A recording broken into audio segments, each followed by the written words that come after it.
4시가 조금 넘어서 편의점 도시락을 데워 방바닥에 앉았다. 리모컨 뒤에는 주인이 붙여둔 11번 화면이 멈추면 전원을 끄지 말고 채널만 바꾸세요 라는 스티커가 있었다. 그날도 11번에서는 오래된 가족 드라마를 재방송하고 있었다. 주인공이 옷을 개고 있었고 뒤에는 우리 방 것과 비슷한 갈색 장롱이 놓여 있었다. 나는 밥을 먹느라 그냥 들어뒀다. 장면이 바뀌지 않은 건 도시락을 거의 다 먹고 나서야 알았다. 배우는 장롱 앞에 등을 보인 채 서 있었고 방송 시간 표시만 계속 넘어갔다.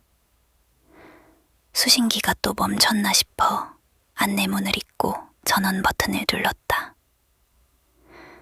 검게 변한 화면에는 바닥에 앉은 나와 도시락, 내 뒤에 장롱이 상명하게 비쳤다. 장롱 밑에 맨발 발꿈치는 화면을 끈 뒤에야 나를 향했다.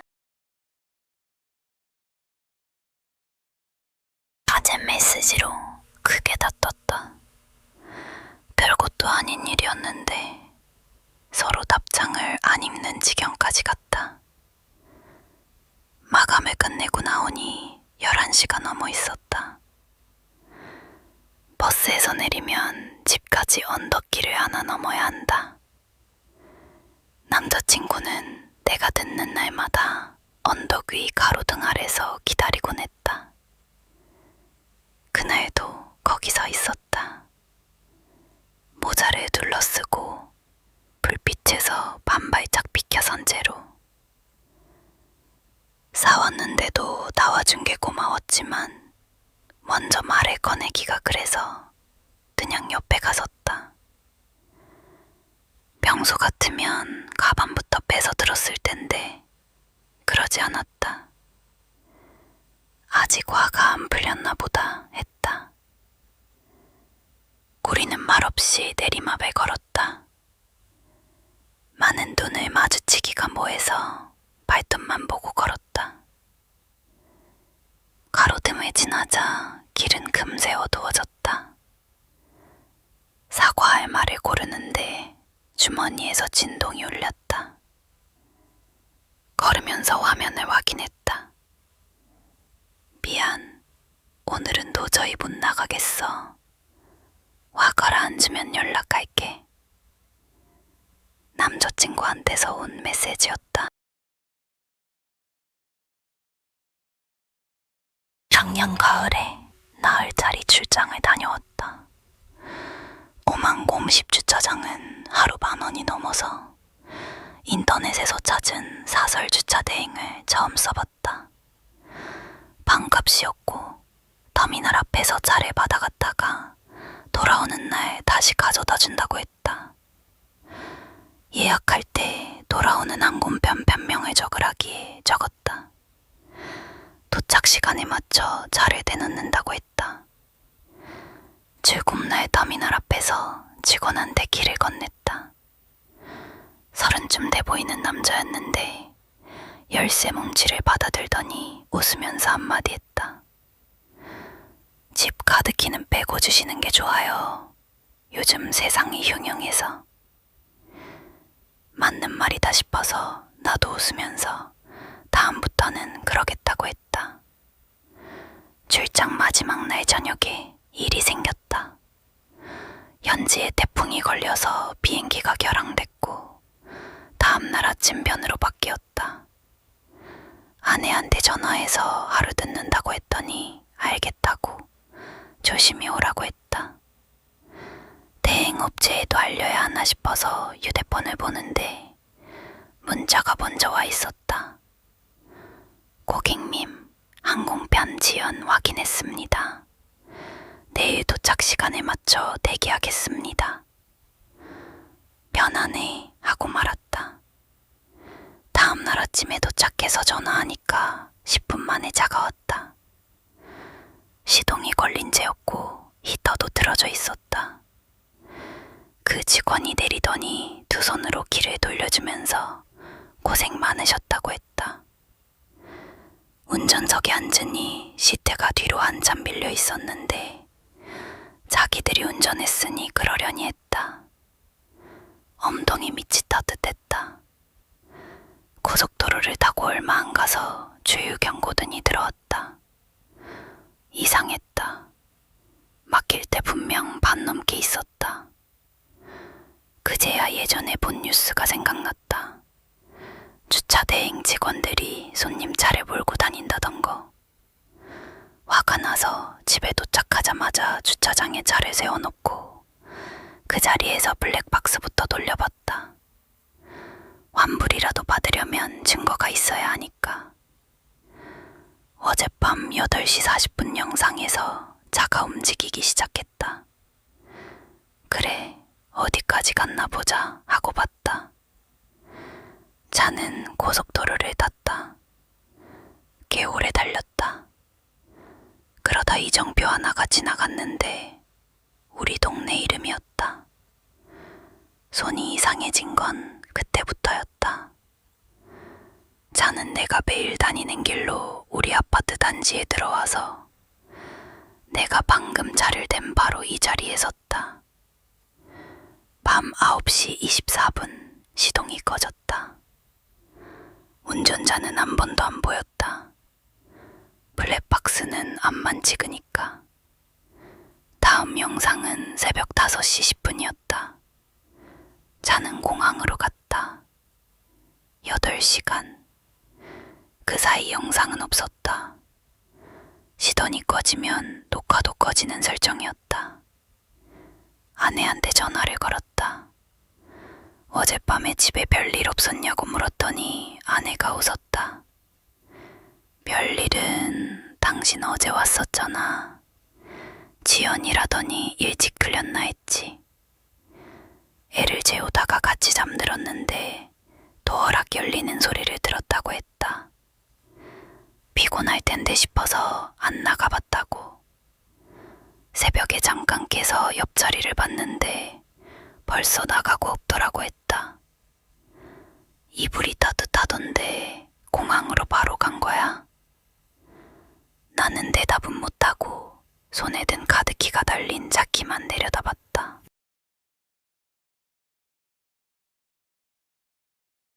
밤운동을 끝내고 샤워기를 들었을 때만 해도 물은 뜨거웠다.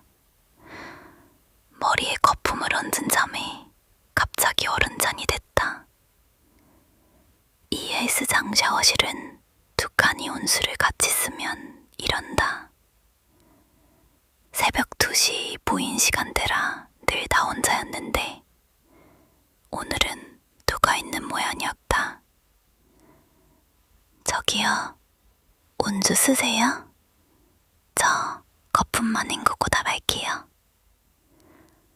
칸막이 너머에서 물소리가 잦아들더니 낮은 목소리가 돌아왔다. 먼저 씻으세요. 물이 금세 따뜻해졌다. 저쪽이 잠가준 모양이었다. 고맙다고 하고 서둘러 헹궜다. 수건을 두르고 나오는데 안쪽 칸은 커튼이 젖은 채 물소리만 났다. 찬물을 그냥 맞고 있는 모양이었다. 새벽이라 추울 텐데 별 사람 다 있다 싶었다. 옷을 입고 드라이기로 머리를 말리는 동안 해도 물소리는 끊기지 않았다. 실내화를 벗고 입구 신발장을 열었다. 신발장에는 내 운동화 한 켤레뿐이었다.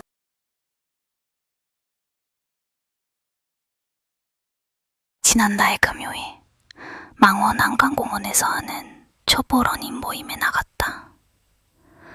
혼자 뛰면 자꾸 걷게 돼서 동네 게시판으로 신청한 모임이었다. 운영자까지 6명이고 강변에 왕복해서 5km만 달린다고 했다. 약속 장소에 갔을 때 사람들은 이미 둥글게 모여 있었다. 내가 가볍게 고개를 숙이자 운영자가 휴대전화를 보며 말했다. 신청하신 6분 다 오셨죠?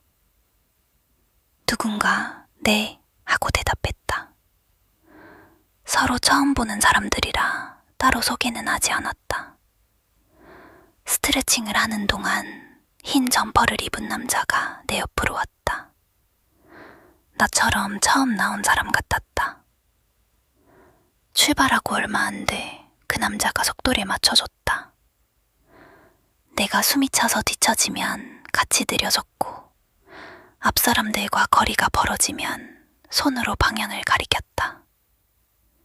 말은 별로 없었다. 반환점 근처에서 한번 여기 바닥이 미끄럽다고 알려준 게 전부였다. 중간에 운영자가 생수 6병을 꺼냈다.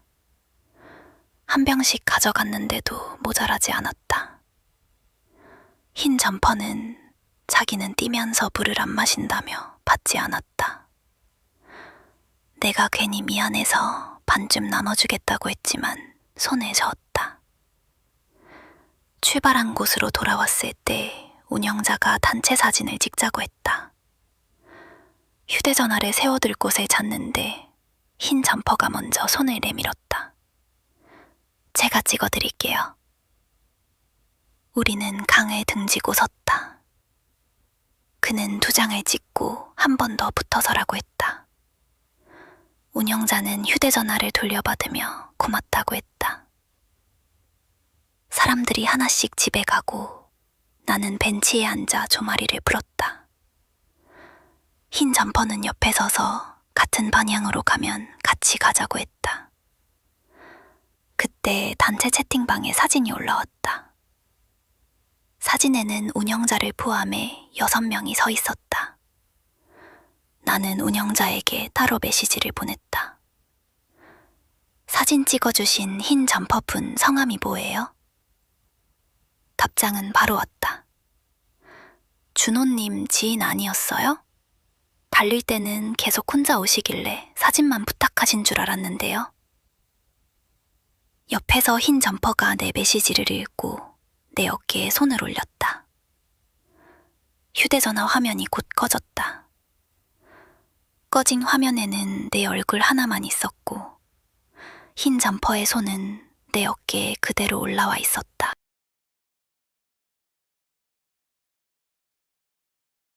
작은아버지 댁에서 자던 날인데 잠이 안 와서 책장에 꽂힌 낡은 공책을 하나 봤거든. 작은아버지가 학생 때 쓴 일기더라. 별 내용은 없었는데 집 앞 종점에 회색 코트를 입은 남자가 서 있었다는 얘기가 며칠마다 나왔어. 그 남자는 사람만 지나가면 막차 갔습니까? 하고 물었다더라. 담배 사러 나갔다가 돌아오는데 종점에 진짜 회색 코트 입은 남자가 서 있었어. 고개를 푹 숙이고 있다가 내가 지나치니까 똑같이 붙더라. 막차 갔냐고. 시간표를 보니 이미 군적길래 갔다고 말했지. 그랬더니 그 사람이 고개도 안 들고 그럼 오늘도 못 가겠네. 하는 거야. 괜히 찜찜해서 바로 집으로 들어왔는데 작은아버지가 내 말을 듣자마자 현관부터 잠갔어.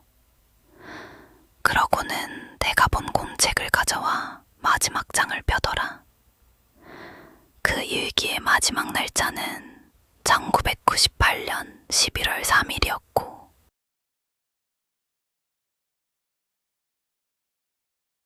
이 얘기 아직 아무한테도 제대로 못했는데 너니까 아는 거야.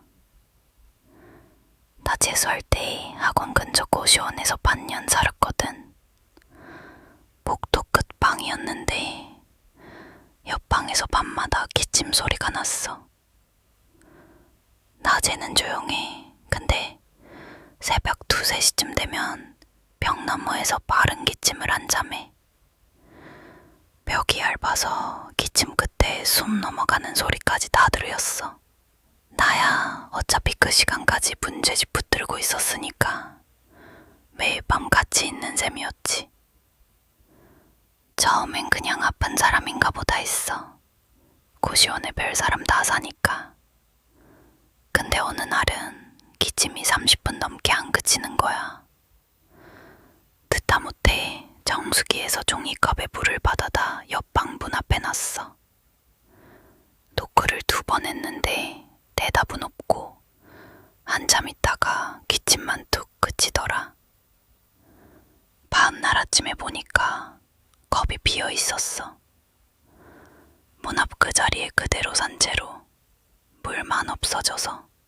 그때부터 버릇이 됐어. 기침 소리가 나면 물을 떠다 놓는 거. 컵을 놓으면 기침이 그쳤고 아침엔 꼭 비어 있었어. 나중엔 종이컵이 아깝다고 내 컵으로 떠다 놨다. 밤에 내놓고 아침에 걷어오고. 근데 지금 생각하면 이상한 게 반년을 사는 동안 그 방문이 열리는 소리를 한 번도 못 들었어. 발소리도, 세탁실에서도, 복도에서도 한 번에 못 마주쳤어. 문에 정단지가 계속 쌓이길래 안 지우는 양반인가 보다 그러고 말았지. 방 뺄 때 정모 아저씨한테 지나가듯 물었어. 옆방 분은 어디가 그렇게 편찮으시냐고. 아저씨가 그러는 거야. 302호 빈 방이라고. 1년 넘게 나간 사람 없다고. 그러더니 나를 위아래로 훑으면서 복도에 물컵 잡고 내놓은 게 학생이었냐고 묻더라. 그날로 짐 다 싸서 나왔어. 무섭기도 했는데 그보다 자꾸 딴 생각이 드는 거야. 반년 동안 내가 뭘 먹여온 건가 하는. 이사하고 한 달쯤은 아무 일 없었어. 그래서 잊고 살았지. 요즘 새벽에 기침 소리가 들려. 벽 너머가 아니라 머리맡에서. 잠결에 들어도 알겠더라. 딱 불달라는 사람 기침이야. 그래서 자기 전에 머리맡에 물을 한 컵 더 놔. 그럼 밤새 조용하거든. 안 떠놓고 잔 날이 딱 하루 있었는데 그날은 기침이 이불 속에서 났어. 오늘 아침에도 컵은 비어 있었어.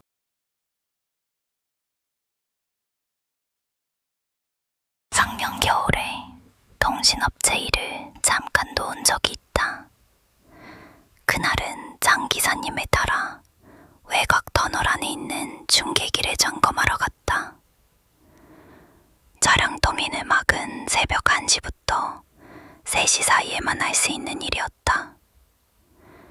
입구에서 장 기사님이 검은 장비 가방을 내게 줬다. 그러고는 터널 안 감지등에 대해 말해줬다. 사람이 걸어가면 앞쪽 등이 3칸씩 켜지는데 4번째 등이 먼저 켜지는 날이 있다는 거였다. 그러면 가방 바닥에 놓고 손을 몸에 붙여 뒤로 걸어서 나가면 돼. 멀리서 누가 손짓해도 받아주지 말고. 왜 그러냐고 물었더니 센서가 오래돼서 그렇다고만 했다. 설명서에 적힌 내용은 아니고 여기 다니는 사람들은 전부터 그렇게 했다고 했다. 터널 중간쯤 갔을 때 장 기사님이 헬멧을 2번 눌렀었다. 덕근이 헐거워서 걷는 동안 자꾸 그 동작을 했다. 나는 오른쪽 장갑이 돌아가서 손목 부분을 몇 번 잡아당겼다. 중계기가 있는 곳까지 100m 정도 남았을 때 4번째 등이 켜졌다. 장 기사님은 바로 멈췄다. 나도 가방을 내려놓았다. 불이 켜진 자리 끝에 작업복을 입은 어른 한 명이 서 있었다. 한쪽 어깨가 검게 불룩해서 그 사람도 장비 가방을 맨 것처럼 보였다. 장 기사님이 무장기로 다른 작업자가 들어왔는지 물었다. 입구 근무자는 오늘 들어간 사람은 우리 둘뿐이라고 했다. 그 사람이 오른손을 들었다. 인사하는 것 같았다. 나도 모르게 손을 들렸는데 장 기사님이 내 팔을 눌렀다. 잠시 뒤 그 사람은 손을 내리고 자기 장갑의 손목을 잡아당겼다. 내가 조금 전에 했던 것과 같은 동작이었다. 이어서 양손으로 헬멧을 2번 눌렀다. 장 기사님은 앞을 본 채로 뒤로 걸었다. 나도 그대로 따라갔다. 우리가 등을 하나씩 지날 때마다 앞쪽 불이 꺼졌다가 다시 켜졌다. 그 사람은 계속 같은 자리에 서 있었는데 얼굴은 조금씩 선명해졌다. 입구에 잘문까지 와서야 몸을 돌렸다. 장 기사님이 문을 닫고 잠금 장치를 걸었다. 안쪽을 비추는 화면에는 검은 가방만 4번째 등 아래 놓여 있었다. 근무자가 줄구 영상을 돌려봤다. 우리가 나온 지 3분 뒤 반사조끼를 입은 어른이 젊은 바깥을 지나 도로 쪽으로 걸어갔다. 걸어가면서 오른쪽 장갑의 손목을 잡아당기고 양손으로 헬멧을 2번 눌렀었다. 작년 겨울까지 강북에 살았다. 회사는 강남이라 야근하다 막차를 놓치면 택시비가 아까워서 다리를 걸어서 건너곤 했다. 어느 다리인지는 적지 않겠다. 걸어서 25분쯤 걸리는 다리다. 난간에 따라 초록색 전화부스가 4개 서 있다. 힘든 사람은 언제든 들라고 만든 상담 전화라는데 남단에서 북단까지 거의 같은 간격이다. 부스마다 많이 힘들었죠. 같은 문구가 붙어있다. 새벽다리 위엔 그것 말고 불빛을 알 게 없어서 부스를 하나 지날 때마다 얼마나 왔는지 가늠하는 버릇이 생겼다. 처음 벨선 소리를 들은 건 12월 초였다. 첫 번째 부스 앞을 지나는데 안에서 전화가 울렸다. 다리 위에는 나뿐이었다. 공중전화가 울리는 건 처음 봐서 걸음만 빨리 했다. 집에 와서 찾아보니 그 전화는 수화기를 대면 바로 상담원한테 연결되는 방식이었다. 번호라는 게 아예 없어서 걸려올 수가 없는 전화라고 했다. 일주일쯤 지나 또 그 앞을 지나게 됐다. 그날도 다리에는 나뿐이었다. 부스에 가까워지자 벨이 울리기 시작했다. 고장이면 고장인 걸 확인이나 하자 싶어서 수화기를 들었다. 물소리가 났다. 세면대 물 같은 게 아니라 크고 느리게 흐르는 물소리였다. 여보세요? 2번쯤 말했을 때 저쪽에서 대답이 왔다. 젖은 목소리였다. 거의 다 왔어요. 부스에 붙은 문구 같은 말투라서 잠깐은 잘못 연결된 상담원인가 했다. 전화는 거기서 끊겼다. 수화기를 걸고 걸음을 옮기는데 앞쪽에서 벨이 울렸다. 2번째 부스였다. 어디서 보고하는 장난인가 싶어 난간 아래하고 다리 양 끝을 둘러봤다. 오가는 사람도 세워둔 차도 없었다. 안 받고 지나치니까 벨은 뚝 멎었고 조금 있다가 3번째 부스가 울렸다. 내가 가는 방향으로 나보다 반 박자씩 앞서서 울렸다. 3번째 부스를 지날 때는 뛰고 있었다. 벨이 뒤에서 멎는 소리가 뛰는 중에도 들렸다. 4번째 부스는 북단 계단 바로 앞에 있다. 거기만 지나면 다리를 벗어난다. 그런데 4번째 부스는 울리지 않았다.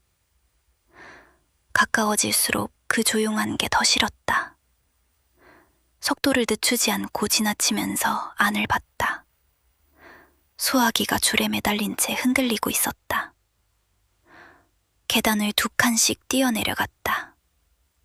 마지막 칸에 디뎠을 때 등 뒤 아주 가까이에서 그 젖은 목소리가 들렸다. 봐 왔어요.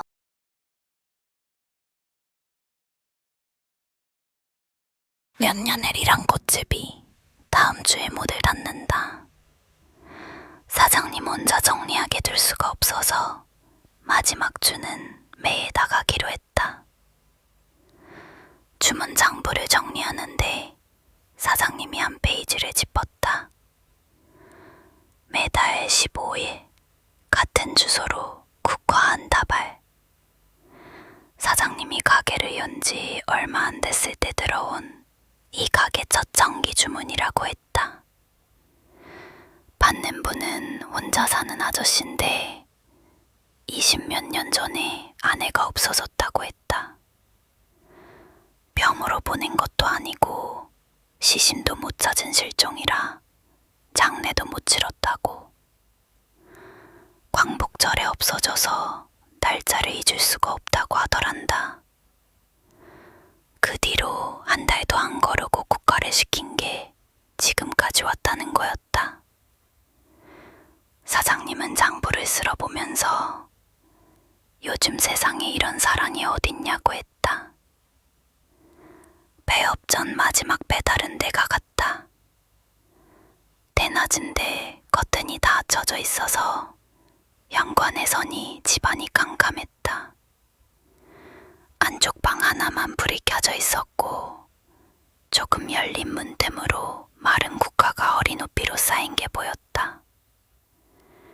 20년치가 저기 다 있구나 싶었다. 아저씨는 꽃을 받으면서 15일이죠 항상 하고 날짜부터 확인했다. 가게가 문을 닫는다고 하니까 잠깐 말이 없다가 그럼 다음 달부터는 다른 데를 알아봐야겠네요 했다. 돌아 나오면서 나는 그 방의 불이 아저씨한테는 제사상 같은 거겠거니 했다. 정미 마지막 날 계산대 아래 깊숙한 데서 먼지 쌓인 상자가 나왔다. 가게 열 때 쓰던 자동 응답기랑 카세트 테이프였다. 밤사이 주문 전화를 받아두던 물건인데 재생하면 기계 음성이 녹음된 날짜부터 읽어주는 게 그 시절엔 신식이었단다. 사장님이 추억이라며 제일 오래된 테이프를 넣었다. 기계 음성이 먼저 날짜를 읽었다. 2001년 7월 22일. 한참 지지직거리다가 남자 목소리가 나왔다. 훨씬 젊은데 같은 목소리였다. 다음 달부터요. 매달 15일에 국화 한 다발 부탁드립니다. 주소는... 사장님이 웃으려다 말고 테이프를 멈췄다. 아저씨 아내가 없어진 게 그해 광복절이었다. 8월 15일. 첫 국화가 배달된 바로 그날이었다. 아내의 국화는 아내가 없어지기 3주 전에 예약돼 있었다.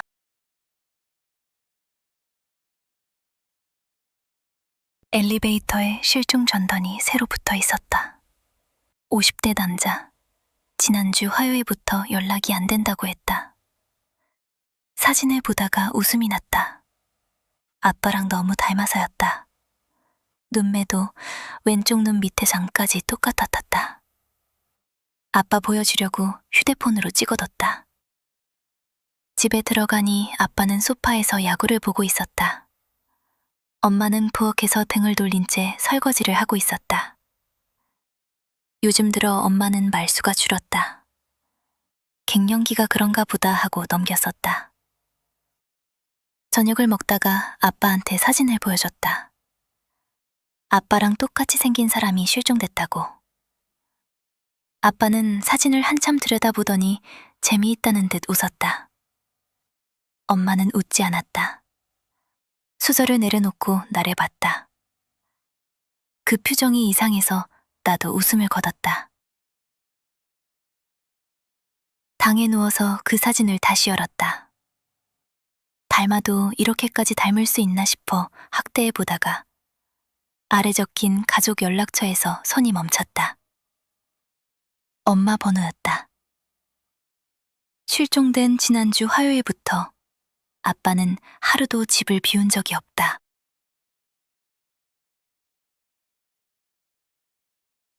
지난달에 쓰던 휴대폰을 팔려고 대형마트 1층에 있는 무인 수거기를 이용했다. 밤 9시쯤이었고 그쪽에는 나 말고 사람이 없었다. 기계 옆에 붙은 번호로 신청하니 문자가 왔다. 링크에서 이름과 계좌를 입력하고 수거기 화면에 접수 번호를 넣었다. 마지막으로 카메라를 보고 본인 확인을 하라고 했다. 모자도 안 썼고 마스크도 벗은 상태였다. 화면 가운데 다원의 얼굴을 맞췄는데 계속 얼굴이 가려졌다고 나왔다. 이상한 건 화면 속 내가 아주 조금 늦게 움직인다는 거였다. 고개를 왼쪽으로 돌리면 잠시 뒤에 따라왔다. 오래된 기계라 그런가 싶었다. 세 번째에도 실패해서 옆에 적힌 고객센터로 전화했다. 직원은 수거 한문이 검은색이라 빛이 반사될 때가 있다며 몸을 왼쪽으로 조금 옮기고 화면 말고 위쪽 렌즈를 보라고 했다. 그대로 하려는데 신분증을 떨어뜨렸다. 주우려고 허리를 숙인 순간 촬영음이 났다. 얼굴이 화면에서 완전히 내려간 뒤였다. 그런데 이번에는 본인 확인이 끝났다고 나왔다. 화면이 늦게 따라왔으니 조금 전 얼굴이 찍힌 거라고 생각했다. 아래쪽 문이 열렸고 안에 쓰던 휴대폰을 눕혀 넣었다. 문을 닫자 기계가 진단을 시작했다. 액정 상태와 예상 금액이 자리로 떴고 잠시 뒤 접수가 완료됐다는 문자도 왔다. 계좌를 확인하고 돌아서려는데 수거기에서 경고음이 났다. 휴대폰 화면에도 새 문자가 하나 도착했다. 수거 대상 외의 물품이 감지되었습니다. 투입구에서 직접 꺼내주세요. 내가 넣은 건 휴대폰 하나뿐이었다. 고객센터 직원에게 다시 말하자 가끔 영수증이나 케이스를 같이 넣는 사람이 있다며 문을 열어줄 테니 안쪽을 확인해 달라고 했다. 아래 문이 딸깍 열렸다. 안에는 불이 없었다. 손을 넣어봤지만 내가 넣은 휴대폰도 닿지 않았다. 생각보다 안쪽이 깊었다. 직원은 통화 중인 휴대폰으로 안을 비춰보라고 했다. 나는 전화를 스피커로 바꾸고 손전등 버튼을 누르려고 화면을 들었다. 내 휴대폰은 열린 수거함 쪽을 보고 잠금이 풀렸다. 이거 내가 23때 편의점 야간 뛰면서 겪은 일인데 매장이 큰 길가에 있었고 길 건너에 오래된 놀이터가 하나 있었거든. 새벽엔 손님이 뚝 끊기니까 카운터에 서서 멍하니 밥만 보게 돼. 그러다 그 아저씨를 알게 된 거야. 새벽 3시쯤 되면 놀이터에 사람이 애 있어. 서 있는 게 아니라 매달려 있어. 절봉이. 처음엔 운동하는구나 했지. 요즘 그런 거 하잖아. 오래 매달리기. 악력 운동이라던가. 근데 이 아저씨가 진짜 꾸준해. 내가 주 5일을 나갔는데 하루도 안 빼먹더라. 비 오는 날도 나와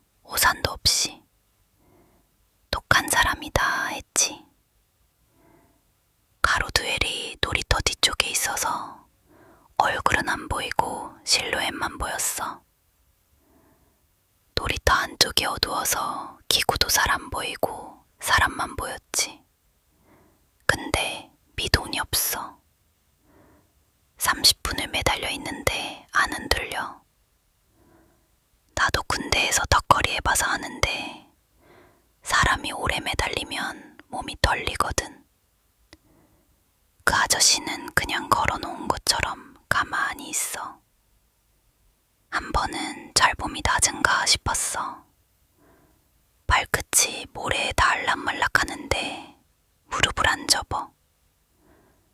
낮은 잘봉이면 보통 다리를 뒤로 접잖아. 뭐 그런 운동복도 있나 보다 하고 말았지.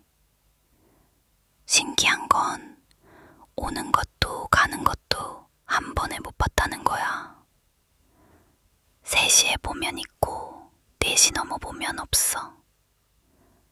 손님 들어와서 고개 한번 돌렸다 오면 사라져 있고 그랬어. 그러다 알바 그만두고 그 동네를 떴어. 아저씨 생각은 까맣게 잊고 살았지. 작년에 근처 갈 일이 있어서 일부러 그 앞을 지나봤거든. 놀이터가 그대로 있더라. 반가워서 둘러보는데 잘 봄이 없어. 잘과했나 싶어서 마침 앞에 나와 계시던 경비 아저씨한테 물어봤어. 여기 잘봄 없어졌네요 하고. 그랬더니 이 놀이터엔 잘봄이 원래 없었대. 내가 하도 이상해서 저 자리에 분명 뭐가 있었다고 우기니까 아저씨가 그러더라. 거기 소나무가 한 그루 있긴 했다고. 사람이 목을 매서 그 애에 바로 베어버렸다고. 그 나무 벤 게 언제냐고 물었거든. 내가 일 시작하기 전에였어.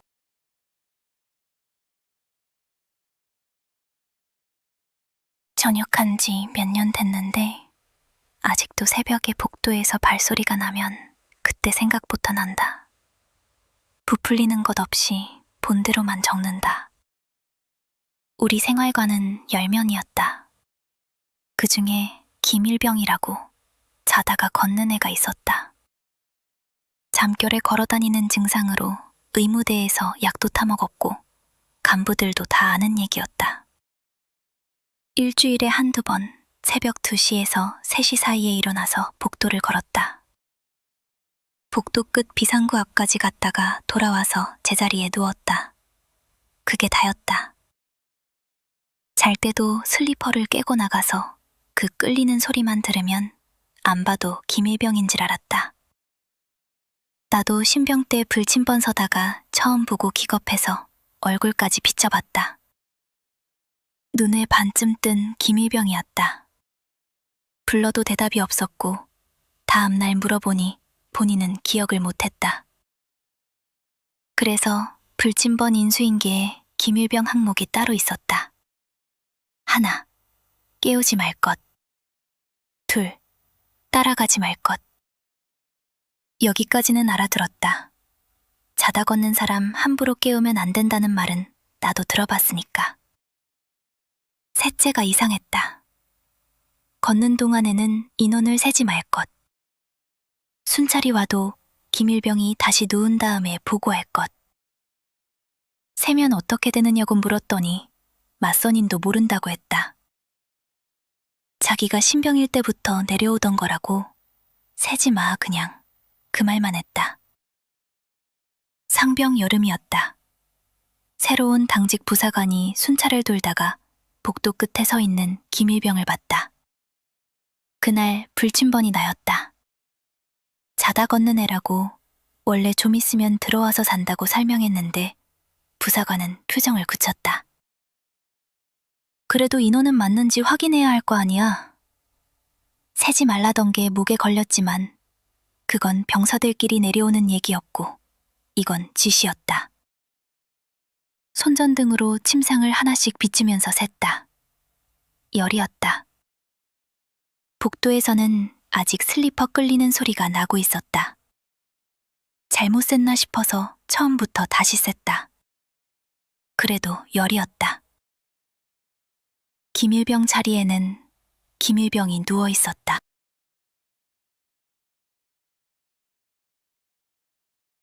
작년 가을부터 혼자 사는 오피스텔이다. 이번 7월엔 비가 보름 넘게 그치지 않았다.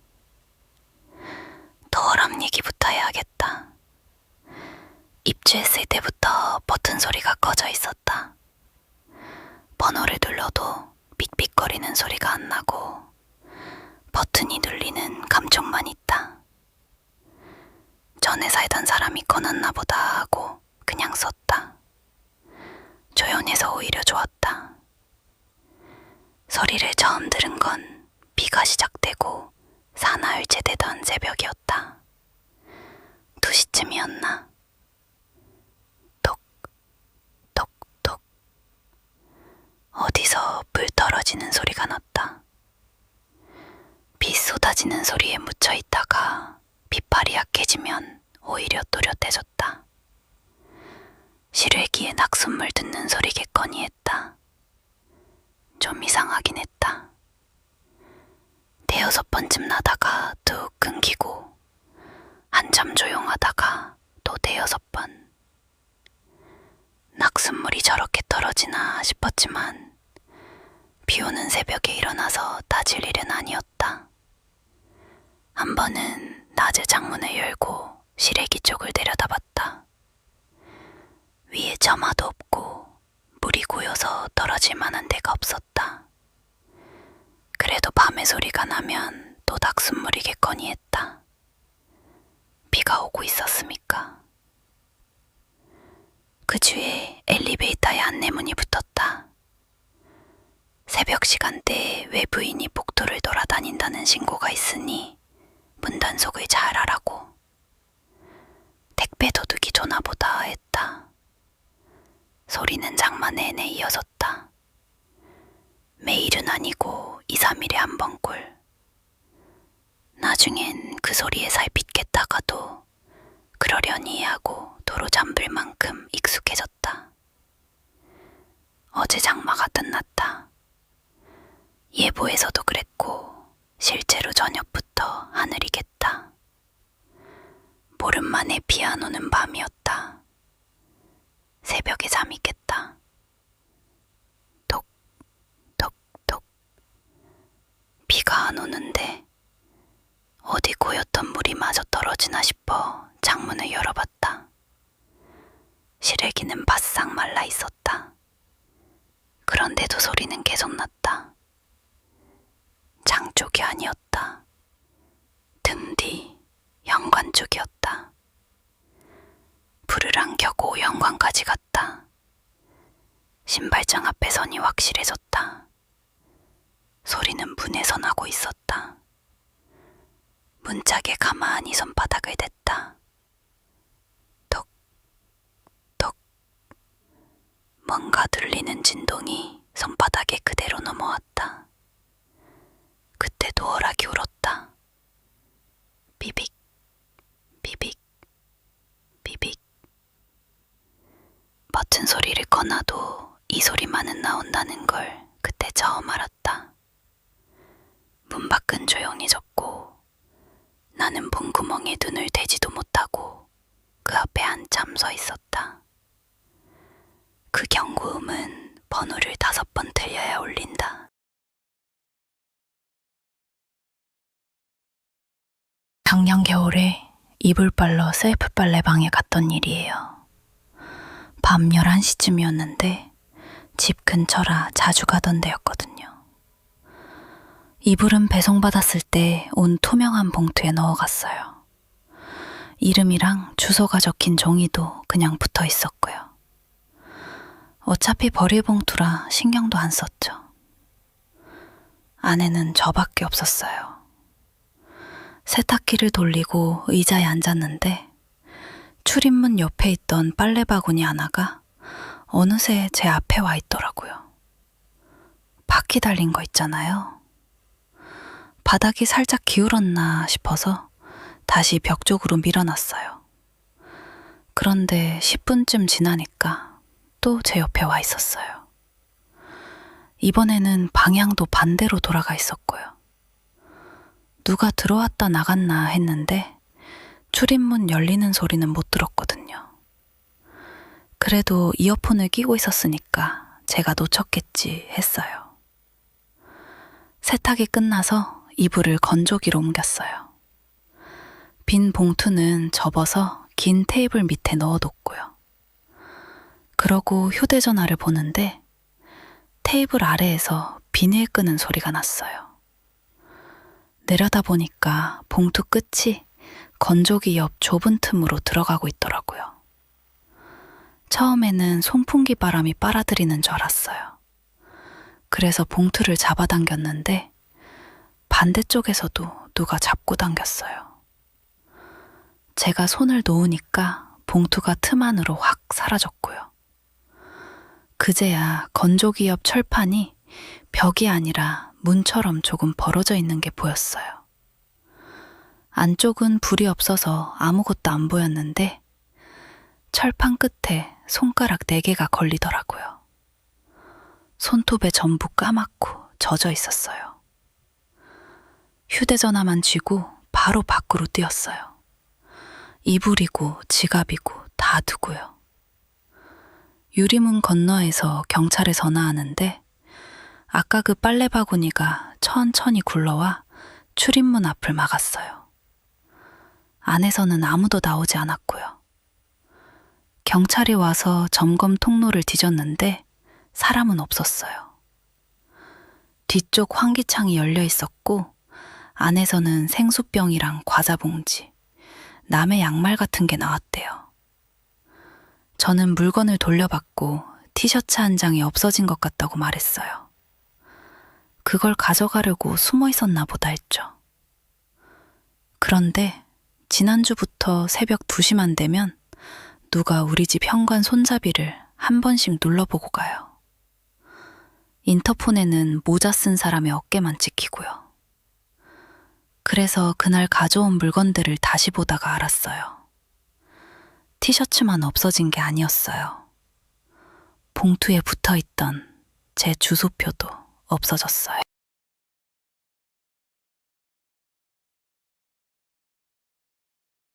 리모컨으로 TV를 껐는데 물을 가지러 다녀오자 다시 켜져 있었다.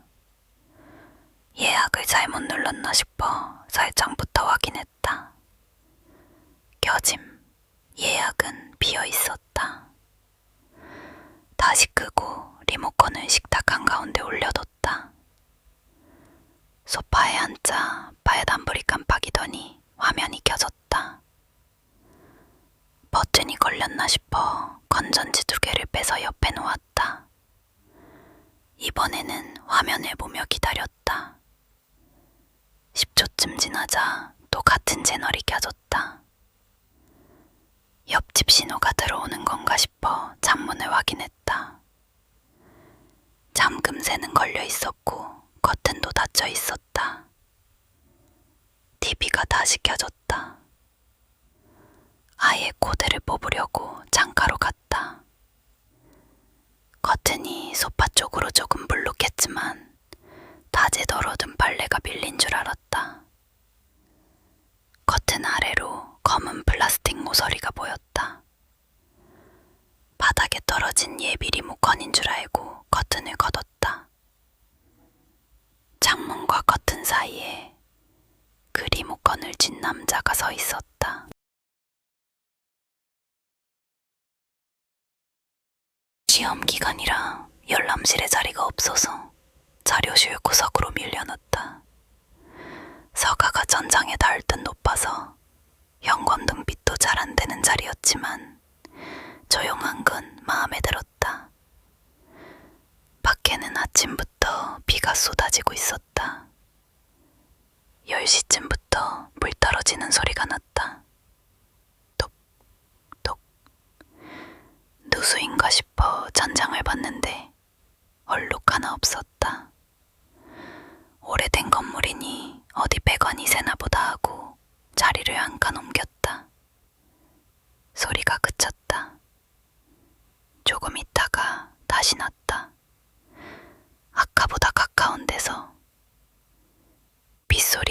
얼만도 안 돼. 그 소리만 이상하게 또렷했다.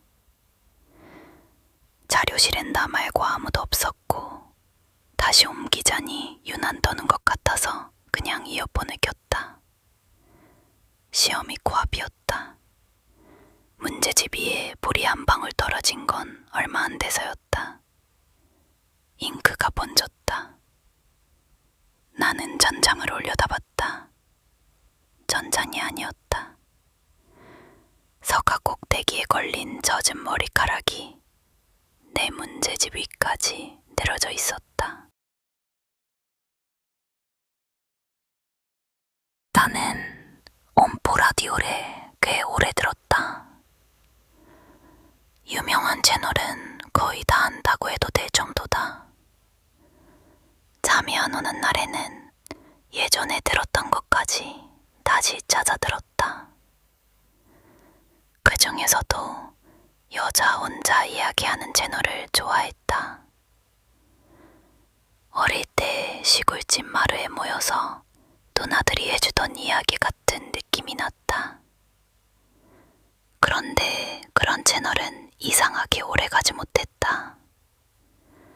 영상 20개쯤 올리다가 쉬겠다는 말도 없이 사라졌다. 2달 전에도 하나를 찾았다. 채널 이름은 밤우물이었다. 목소리가 낮고 차분해서 바로 구독했다. 다만 이야기가 전부 짧았다. 가장 긴 것도 5분이 안 됐다. 나는 세버 영상에 댓글을 남겼다. 목소리 정말 좋네요. 한 번만이라도 20분 넘는 이야기 듣고 싶습니다. 다음날 답글이 달렸다. 끝까지 들어주실 수 있나요? 나는 별 생각 없이 가능하다고 했다. 그날 새벽 2시쯤 알림이 왔다. 제목은 요청하신 긴 이야기였고 재생 시간은 24분이었다. 나는 침대 옆에 휴대폰을 세워놓고 불을 껐다. 이야기는 혼자 사는 남자에 대한 내용이었다. 그 남자는 잠들기 전에 공포 라디오를 듣고 휴대폰은 베개 오른쪽에 놓는다고 했다. 나도 그렇게 듣고 있었지만 흔한 습관이라고 생각했다. 그 다음에는 남자가 화장실 불을 켜둔다고 했다. 전등이 깜빡거려서 잘 때까지 끄지 않는다는 설명도 붙었다. 우리 집 화장실 전등도 며칠 전부터 깜빡거렸다. 나는 몸을 일으켜 화장실 쪽을 봤다. 문 아래로 불빛이 나와 있었다. 그때 수도꼭지에서 물 떨어지는 소리가 났다. 똑, 똑, 2번이었다. 방송 속 여자가 말했다. 남자는 수도꼭지를 확인하러 갔습니다. 나는 재생을 멈췄다. 화장실에 가보니 수도꼭지가 덜 잠겨 있었다. 잠그고 돌아온 뒤 재생 위치를 30초 앞으로 돌렸다. 처음 들었을 때는 없던 문장이 나왔다. 확인하고 돌아온 남자는 방송을 다시 들었습니다. 이번에는 휴대폰을 비행기 모드로 바꿨다. 내려받은 영상도 아니었는데 재생은 계속됐다. 앱을 완전히 닫았다가 다시 열어도 영상은 같은 자리에서 시작됐다. 나는 예전에 사라진 여자 공포 채널들을 찾아봤다. 혹시 비슷한 일이 있었나 싶어서였다. 채널은 없어졌지만 내가 저장해둔 음성 파일이 몇 개 있었다. 마지막 영상들의 제목이 전부 비슷했다. 긴 사연, 오늘은 길게, 요청 방송. 댓글 화면을 찍어둔 것도 하나 있었다. 누군가가 이야기를 오래 해달라고 부탁했고, 방송자는 끝까지 들을 수 있느냐고 물었다. 그 사람은 가능하다고 답했다. 그 계정은 그날 이후 활동이 없었다. 파일 끝부분을 크게 들어봤다. 말이 끝나고 아무 소리도 없는 구간에서 작게 3번 두드리는 소리가 났다. 톡, 톡, 톡. 내 연관에서도 같은 소리가 났다. 나는 휴대폰을 들고 현관으로 갔다. 문구멍으로 밖을 봤지만 복도에는 아무도 없었다. 문고리를 확인하고 안전고리까지 걸었다. 방송은 계속되고 있었다. 남은 시간은 3분 12초였다. 여자가 말했다. 남자는 문을 잠갔으니 괜찮다고 생각했습니다. 나는 휴대폰 음량을 줄였다. 그러자 여자 목소리 뒤에 가려져 있던 소리가 들렸다. 바닥을 천천히 긋는 소리였다. 현관 밖이 아니라 방 안에서 나는 소리였다.